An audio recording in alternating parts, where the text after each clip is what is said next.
Nestled in battleground Indiana, Wolf Park is a wildlife education facility catering to one of the world's most famous predators.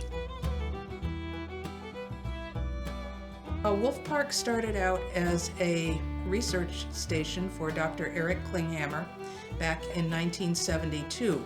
This was also his home, but from the beginning he wanted to do more than simply collect data and publish papers. So he opened the park to visitors.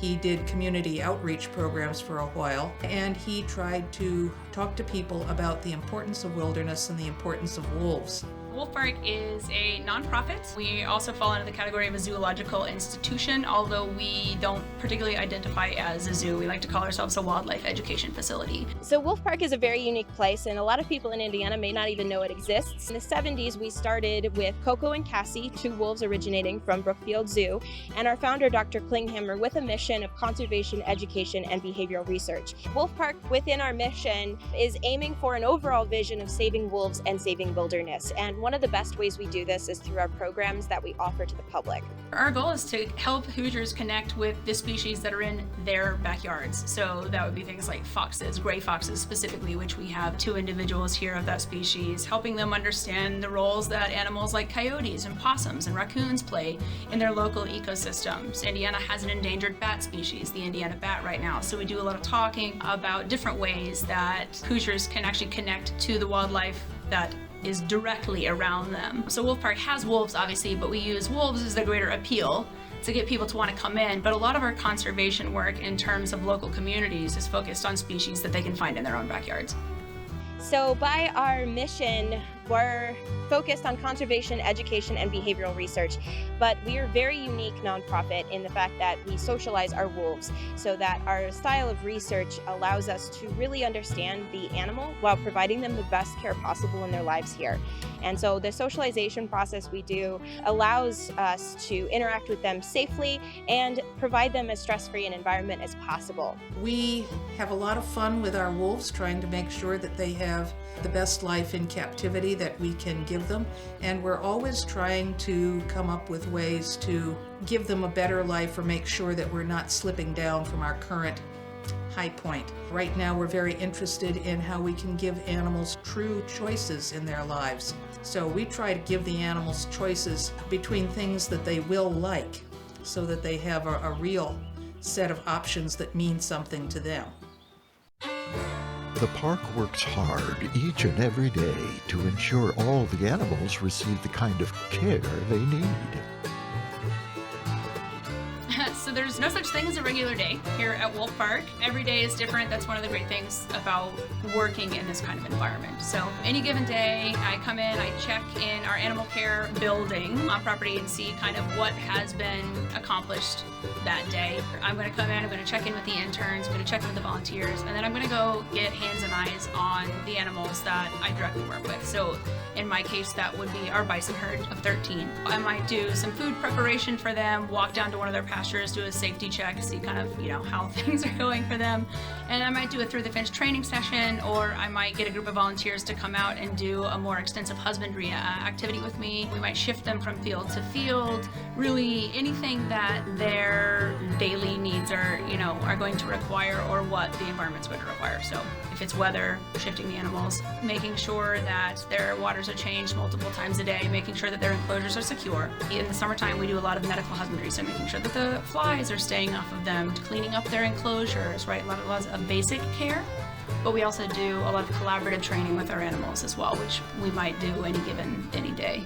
We may also work on training husbandry behaviors, or sometimes we do things just for fun. And we try to pick out things that are fun for both the animals and the humans. For example, we've come up with a number of games we can play. We don't encourage the wolves to play with us by wrestling, but we can engage them in object play or Training can be used to entertain them as well. Once they've learned new behaviors, we can mix the behaviors up, have them run through a variety of behaviors in various orders so that they don't fall into a set routine, and then they can earn part of their allowance of training treats that way. A lot of our enrichment is designed to elicit behavior that they would use in the wild to help them survive, but sometimes we do things that are just for fun. We utilize positive reinforcement respondent conditioning for all of our animals here at Wolf Park, and taking that farther, we want our animals to be able to participate in their own husbandry. By way of having animals in captivity, we as their caretakers have an ethical obligation to give them the best quality of life that we possibly can.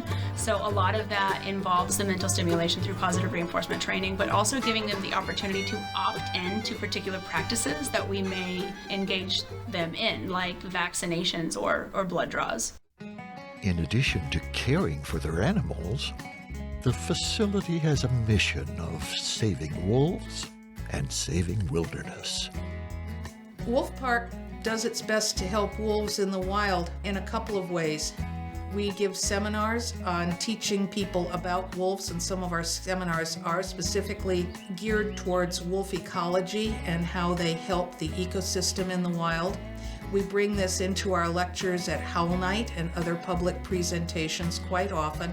We also do that on our Follow the Pack tours and some of our specialty tours, where we talk about the wolf's ecological role in ecosystems. Wolves not only keep prey species healthy, but they may play a role in protecting us humans who like to hunt and eat those species too, from diseases that we humans might catch, but that wolves have a good natural immunity to. Wolves are a keystone species, and a very iconic one at that. The best example is the trophic cascade that they caused when they were reintroduced to Yellowstone.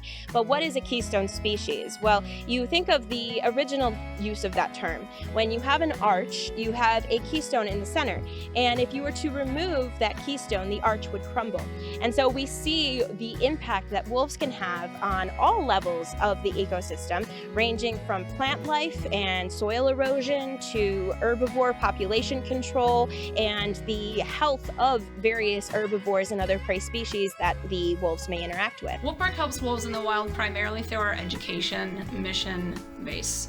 So we are working on expanding our direct conservation impact right now. Our niche, again, is in education. Additionally, we really value the human-non-human relationship. So we want people to be able to come to Wolf Park and see a wolf up close and personal and develop a relationship with that animal, because we do believe that you're more inclined to take care of something that you have invested in. Just telling people, hey, care about wolves, people have to have a why to do that. So they can come out to Wolf Park, they can learn about the impact that these animals have in the environment, and they can also be impacted by that animal through a unique in-person experience. And then they're going to then go out and want to change the way that they interact with the wildlife around them, and that directly impacts conservation, even at a grassroots level. While the park's gray wolves enjoy care and protection, their wild counterparts have been removed from the endangered species list, leaving them open to hunting and lethal predator management.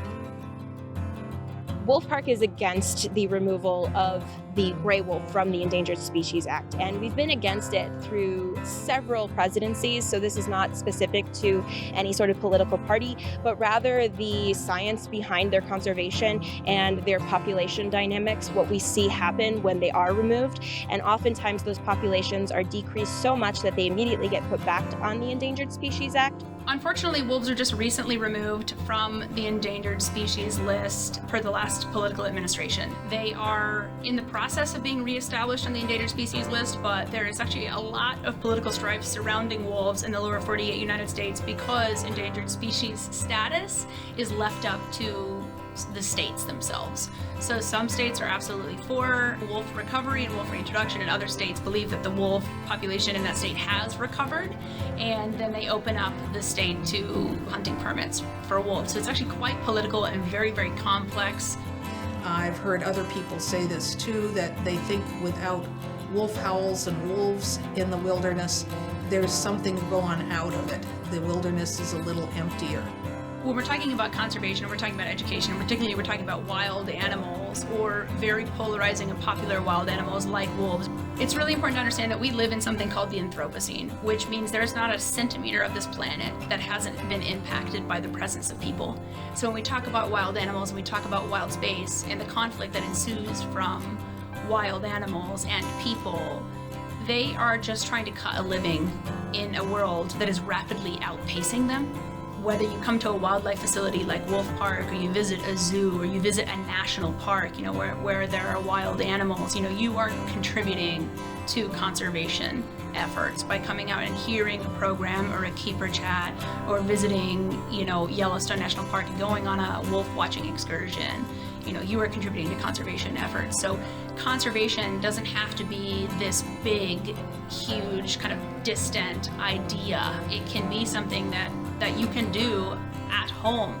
Conservation is recycling. Conservation is planting native wildflowers instead of lawns, right? That's all conservation. So you can have an impact even if you don't have the ability to work for World Wildlife Fund or Defenders of Wildlife or have a lot of dollars to donate to large-scale facilities. Like by coming out and being present and listening to these keeper chats and engaging with the animals that they have, you're making a direct conservation impact and helping animals in the wild.